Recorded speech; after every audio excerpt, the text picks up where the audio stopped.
Bonsoir ma chère Linda. Bonsoir Mohamed. Comment allez-vous? Super bien. Ah, Je pars en Belgique ce soir. c'est vrai? J'ai fait mon test PCR, je suis prête. Dans un quart d'heure, là, je pars chercher mon fils pour 2 semaines de vacances. Vous saviez qu'il vit en Belgique maintenant? Bien sûr. Hein? Mon fils est autiste. J'en ai déjà parlé. Mon fils a 20 ans, bientôt 21, et il va mieux. Il récupère. Après une lente descente aux enfers. Il y a 3 ans, Léo était très autonome. Il allait acheter son lait de soja tout seul, ses bananes. Il se gardait seul 1 heure ou 2. Il était souriant. Et puis un jour, sans que je m'en rende compte, il a commencé à dégringoler. Je compte plus le nombre de fois, Mohamed, où je vous ai planté là pour aller le chercher en urgence dans son établissement parce que votre enfant frappe ses camarades, madame. On voulait le normaliser, on l'a démoli. Un jour, il était tellement violent qu'il a démonté l'épaule de son enseignante. Elle n'a pas travaillé pendant 1 an. Un autre jour, je suis rentrée chez moi, mon appart ressemblait à une scène de crime.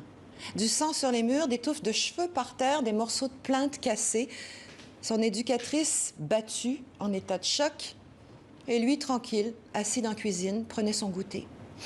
Du jour au lendemain, j'ai perdu ma super éducatrice à domicile et Léo sa place dans son établissement.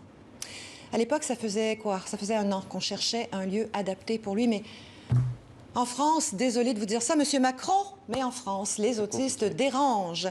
On a fait le tour des établissements, pas de place.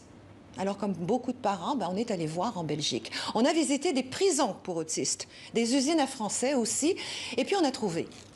Quand on est arrivé, ce sont les habitants qui nous ont accueillis. Léo leur a souri, les a suivis, et pendant que je discutais avec la directrice, il a préparé des pizzas avec les autres. On est resté à déjeuner.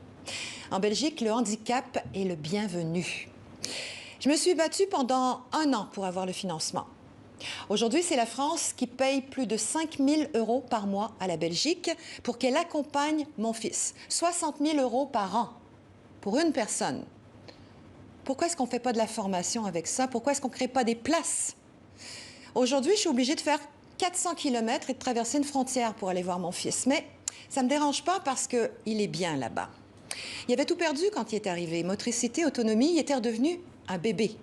Un bébé d'1,86 m. Si je vous raconte ça aujourd'hui, c'est pas pour pleurer. C'est parce que le 2 avril, c'est la journée mondiale de sensibilisation à l'autisme. Sensibilisation parce que Léo, moi, quand il me regarde, quand il me parle, il m'emmène au pays des merveilles.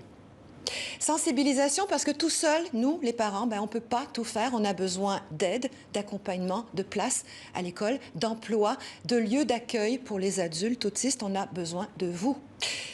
On se revoit dans 2 semaines, Mohamed? Avec plaisir ma chère Linda, un témoignage très fort et bien entendu beaucoup de mères de famille et de pères de famille se reconnaissent dans le vôtre. Merci beaucoup Linda.